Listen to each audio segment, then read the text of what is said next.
Bienvenidos a este segundo capítulo sobre la vida del bandido de leyenda tucumano Andrés Bazán Frías y el 10º de esta serie de crímenes y criminales de Tucumán. Parece mentira estar llegando a estos números y es un placer poder compartir con ustedes estas historias. Quería agradecerles también por la inmensa recepción que tuvo este primer capítulo de la miniserie. Las perspectivas de análisis que se brindaron son de las más diversas, incluyendo las críticas. Sobre estas, ¿qué más decir? Soy consciente del rol de muchas figuras sobre la historia tucumana y esta serie no busca enaltecer bandidos, sino más bien, como dice el historiador Gabriel Rafar, poder entender el crimen y a los criminales nos permite entender mucho mejor el contexto social de la época. Dicho esto, ingresamos al segundo capítulo de esta miniserie, el incidente del distrito militar y el inicio de la carrera. Un capítulo donde comenzamos a desandar los primeros grandes, nuevamente entre comillas, momentos de Bazán en el mundo del delito registrado a través de fuentes documentadas.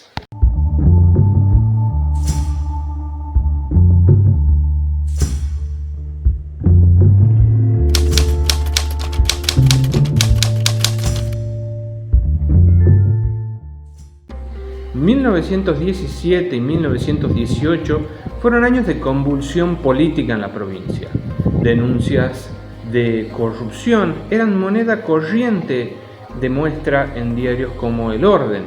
A decir de la prensa, la policía del gobernador de aquel entonces, Juan Bautista Vascari, la policía vascarista, conocida también como Policía Brava, funcionaba con un accionar violento, interviniendo en tumultos legislativos, protegiendo a garitos y sumándose a la represión policial que estaba articulada recientemente con el formado Escuadrón de Seguridad.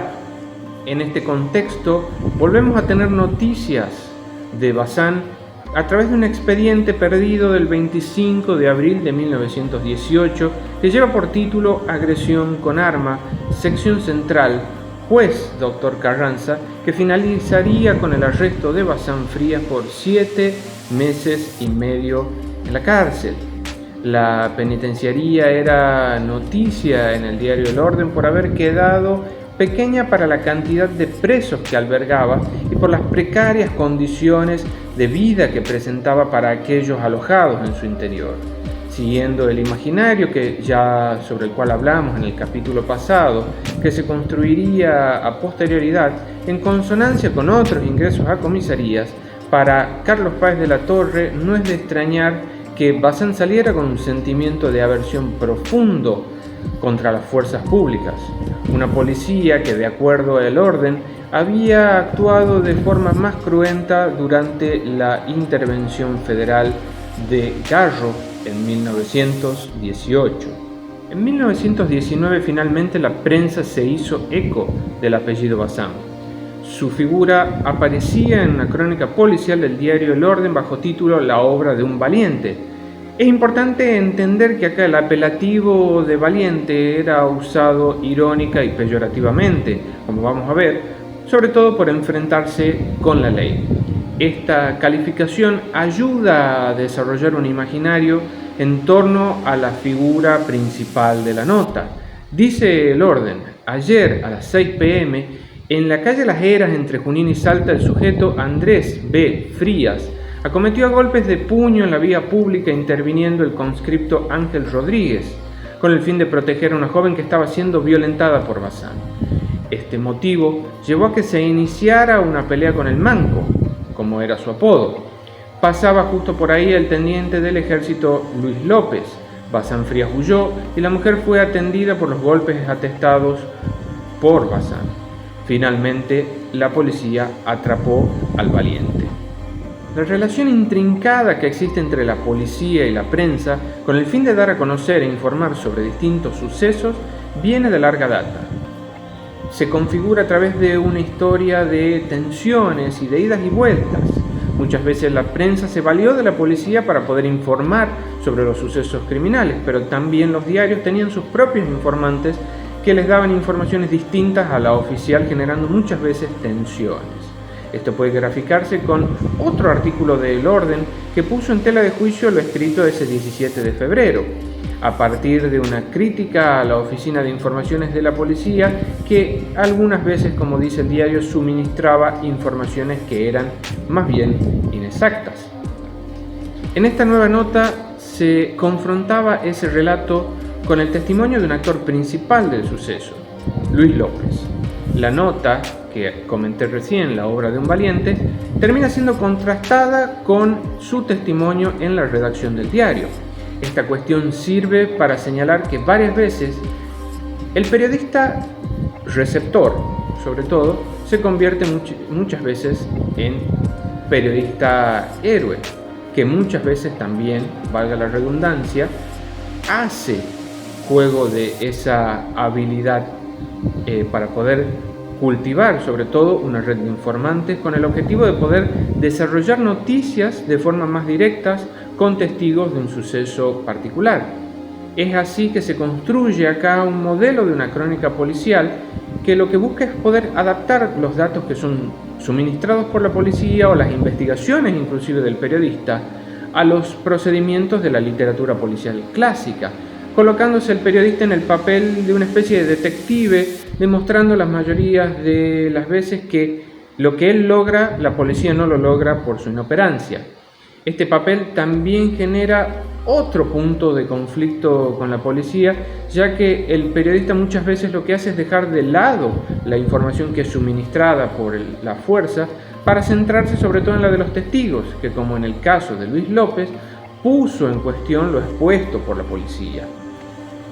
El sábado 14 de febrero, a las 10 de la noche, Luis López estaba trabajando en el Distrito Militar número 57, ubicado en calle San Martín y Salta, en aquel momento Las Heras y Salta. En la puerta de calle estaba, dice, el escribiente Ángel Rodríguez, cuando pasaron tres sujetos quienes sin mediar causa alguna provocaron a Luis López Carranza. Cuando estos sujetos lo intentaron agredir, López golpeó a uno de ellos reanudando estos la agresión, uno inclusive con arma de fuego y el otro con un cuchillo.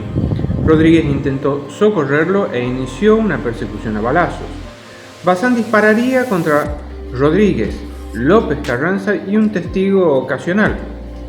Una vez atrapado, fue conducido a la comisaría central, comprobándose que ya había cometido hechos delictivos, lo que decía marcar una predisposición hacia el delito y que obligaba a la policía a tomar enérgicas medidas contra él.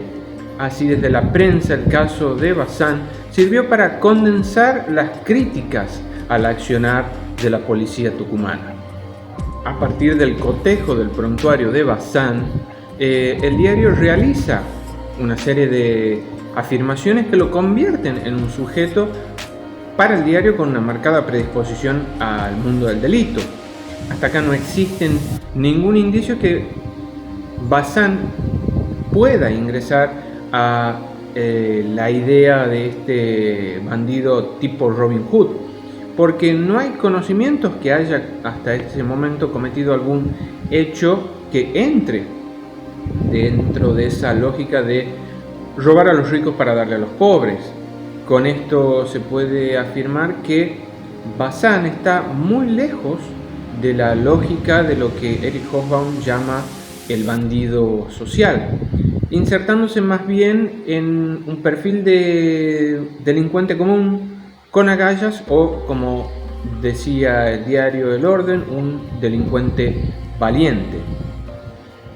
El expediente de la causa permite desmenuzar el proceso y conocer testimonios que, como bien dice Gabriel Rafar, nos ofrecen alguna información porque en los expedientes abundan muchas veces pedazos de vida que ayudan a reconstruir los sucesos. En el escrito del señor comisario de la sección central de la policía se informa que el suceso ocurrió alrededor de las 11 de la noche cuando Ángel César Rodríguez se encontraba parado en la puerta del Distrito Militar número 57. Ahí vio que tres personas molestaban a una mujer y al acercarse un poco uno de esos hombres que resultó ser Andrés Bazán, Lo insulta, le tira una trompada, a lo que Rodríguez le contesta derribándolo, tirándolo al suelo. El agredido ingresó al distrito poniendo en aviso al subteniente Luis López Carranza, que sale a la calle acompañado con Enrique Crispo. Los tres se tirotean con los oficiales. Es para destacar lo informado por tres testimonios: Juan González, uno de los acompañantes de Bazán, el del propio Bazán y el de su abogado defensor especial, Alberto Aybar Ogier. González afirmaba que se había encontrado con otro de los principales sospechosos, Ramón Longarich, en calle Junín y Salta. Ahí continúan su camino, se encuentran con Bazán, quien rápidamente da cuenta de Rodríguez. En la puerta del distrito militar afirma algunas palabras de que pareciera que Rodríguez estaba enojado con Bazán, y Bazán, sin dar cuenta de las advertencias de quienes lo acompañaban, se dirige directamente hacia el oficial. Según González, esto lo intimidó un poco, ya que daba cuenta que Bazán tenía un carácter pendenciero, afirmando frente a la policía que la actitud de este hombre ante este tipo de situaciones parecía ser complicada, y confirmando sin lugar a dudas la imagen que había dado el orden de valiente.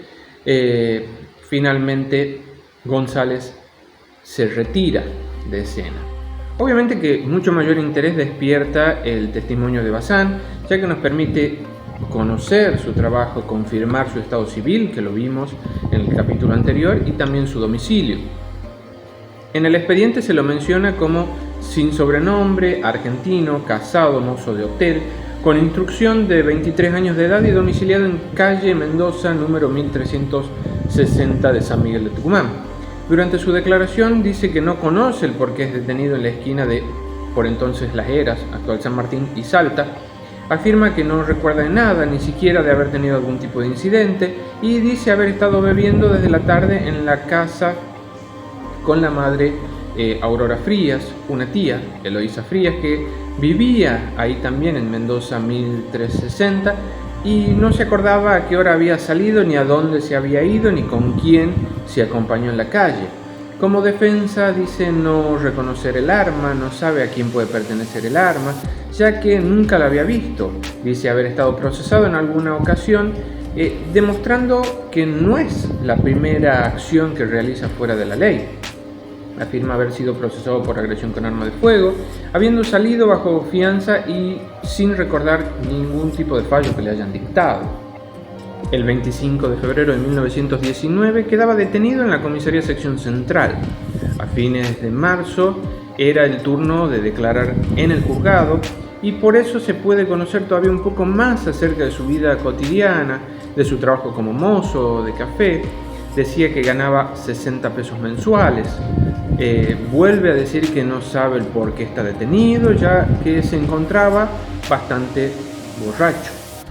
En los autos y vistos del expediente del 4 de abril, resulta el acusado una semiplena prueba por haber cometido el delito de disparo intencional con arma de fuego contra los expresados Rodríguez, Maciel y López Carranza, y se dan indicios suficientes para suponer la responsabilidad penal del acusado Bazán Frías. Dictada la prisión preventiva, se pide el embargo de los bienes hasta cubrir la cantidad de 2.000 pesos moneda nacional, con el objetivo de poder cubrir los daños ocasionados. Bazán está conforme con el fallo, pero dice que no tiene bienes para embargar. Acá es interesante por seguir la palabra de quienes debieron informar acerca de los bienes y vida criminal, ya que, por ejemplo, el secretario de oficio del juez Carranza dice que, además del hecho por el cual estaba siendo procesado, Bazán Frías tenía otra entrada fechada en abril de 1918, donde había sido condenado a 7 meses y medio de arresto por agresión con arma. Otros secretarios de juzgados y comisarios afirmaban no tener ningún ingreso registrado. Al tener domicilio con su madre Aurora Frías en Mendoza 1360, el registro de propiedad le informa al juzgado que Bazán no tenía propiedades. La Dirección General de Rentas informaba que a su nombre tampoco había ninguna propiedad en los padrones de contribución directa. En mayo de 1919, el fiscal Felipe Bravo pide 3 años de pena para Bazán.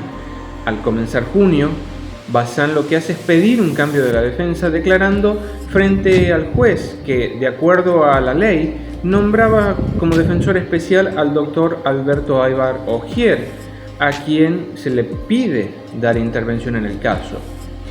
Este cambio de defensor nos abre un panorama distinto porque nos muestra ciertos vínculos con el mundo político.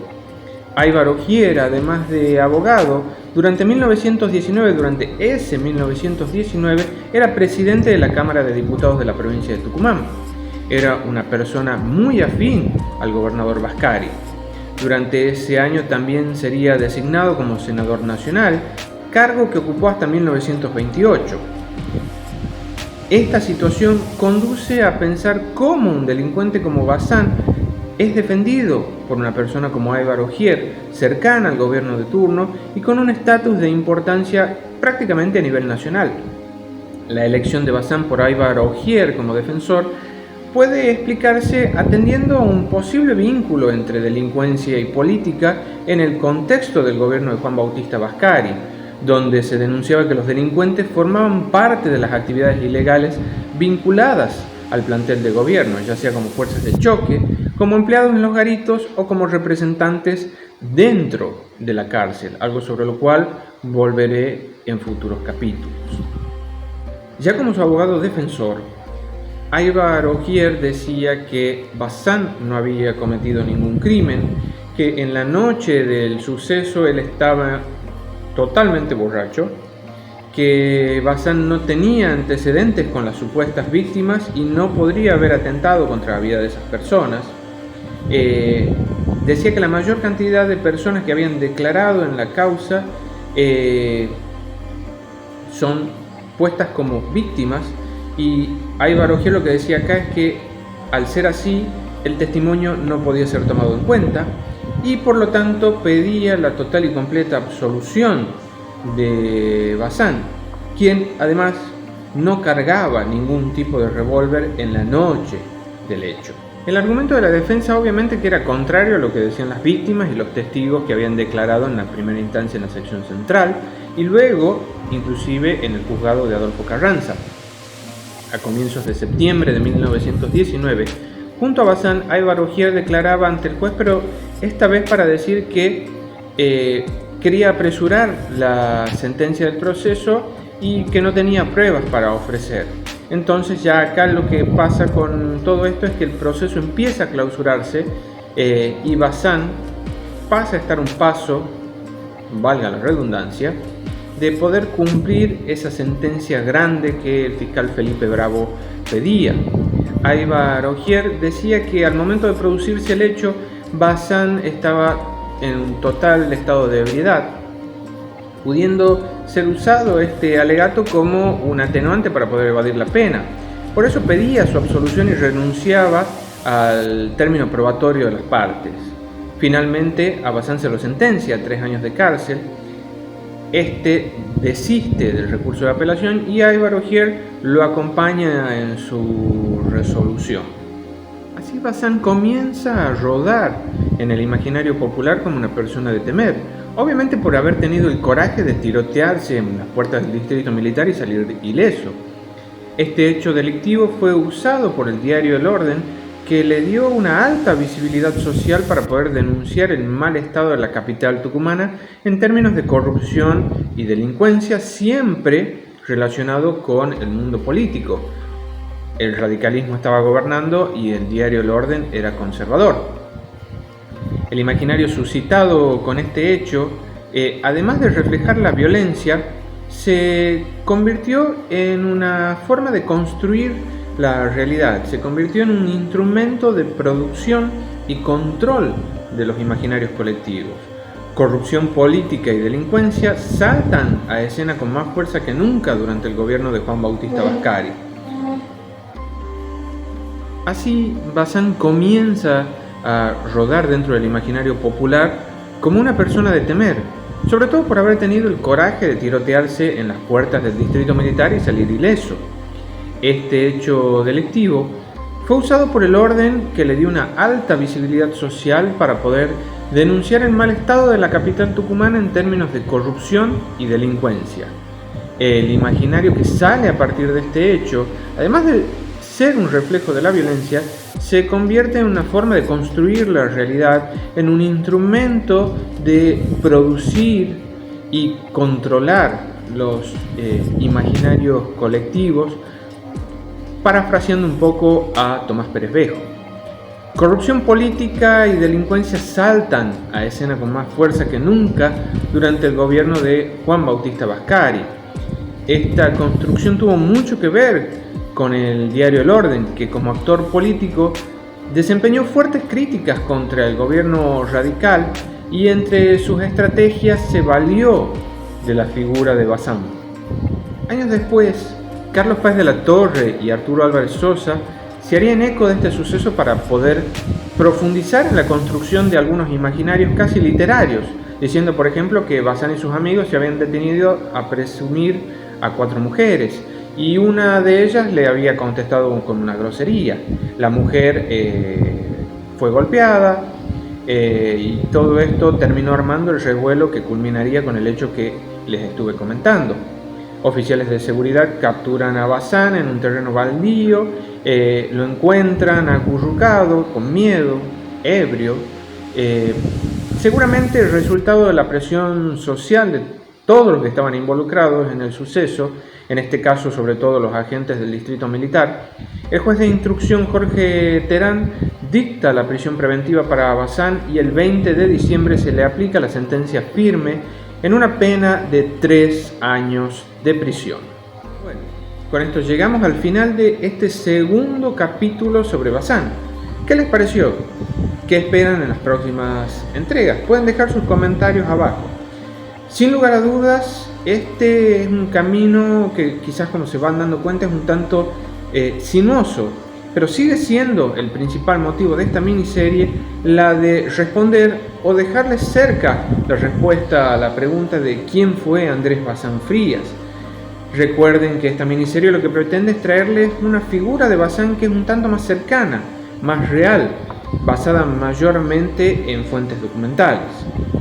Nos vemos en el próximo capítulo, donde ya vamos a entrar en el periodo de fama de Bazán, un momento de construcción que es el que conocemos al día de hoy, pero con algunas curiosidades que merecen la pena ser rescatadas. Nos vemos en el próximo capítulo.